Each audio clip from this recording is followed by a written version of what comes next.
Greetings all, Fanny here for Gemini's weekly message. Gemini, I hope you guys are going to have a good week this week and accomplish your goals. Oh my. Hang on. Okay, you guys were from the last message. Okay, you are part of this message. So Gemini, what are we facing? Ooh, we are reclaiming our power. Ooh, I love this. So we have the Devil card.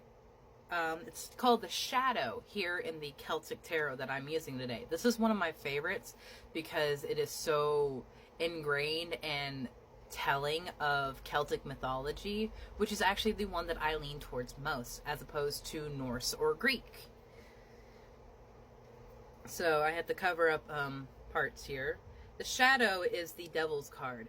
And I note that the Awen that is so heavy in this deck being the Celtic Tarot. The Awen is the goddess Caradwyn's sign of inspiration, connection, power. It being in the reverse here, as it is normally the triangle is coming down in threes. This shadow is taking away your power. This shadow is taking away your ability to create something in this world. But if we remember what the Devil card looks like, the chains around their necks are easily removed. Once they decide they do not want that situation, once they decide that this is something that they're okay walking away from. And some people would be like, why would you walk away from all those filled cups, all of that fulfillment? Not every cup must be drunk from. And like the eclipse that is happening in the sky, there are times of shifting and changing that have to occur. And they could be very big events. And I feel like that this is a big event because we continue with that imagery to the High Priestess. Look at how we are coming out of the eclipse here. Look at how she is making her own power, making her own magic. This is her cauldron. This is her fulfillment. And she is not going to let some shadow, some angry, petty energy take away all of this beauty that she has worked and created. I love that so much. Oh, I didn't even notice. The Awen is in her necklace. She has reclaimed her power and adorned herself with it.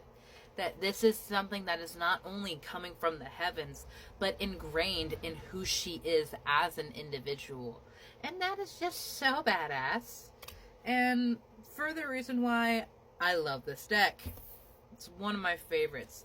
The author of this deck, Christopher Hughes, is a Welshman who's written an entire book on the goddess Caradwyn. And I thoroughly enjoy reading that book. I have it on my shelf.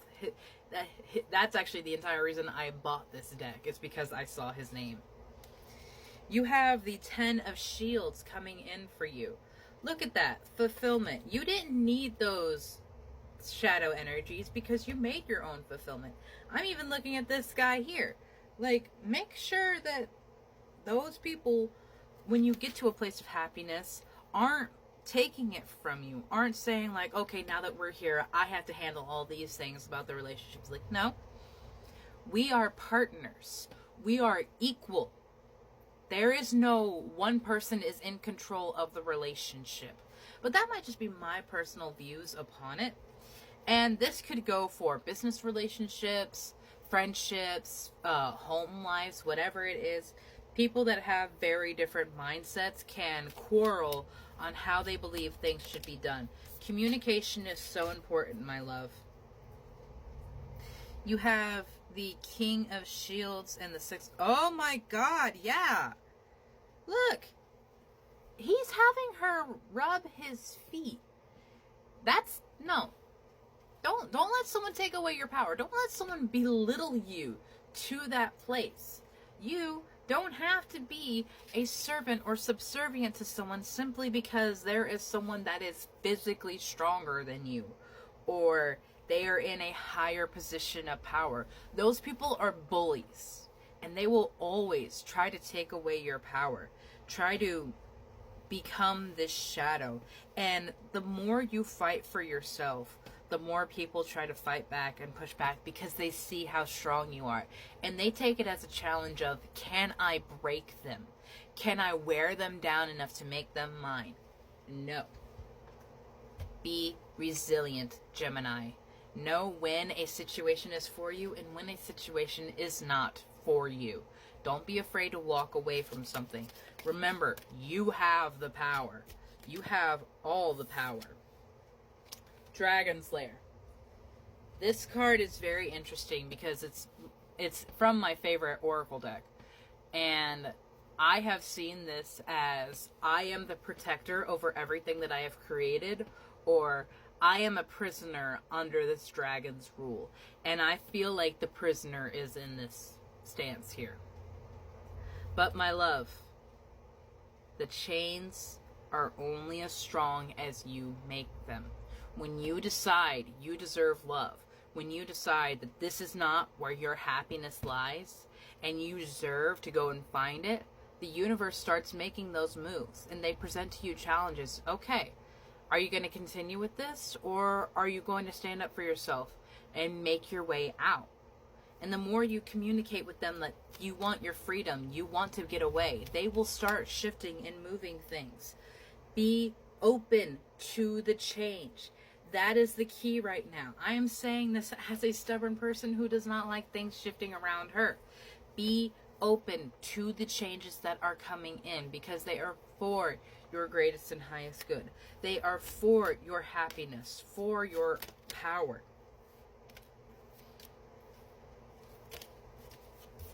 Where you have been was a place that was just draining you of your time, your energy, and your power.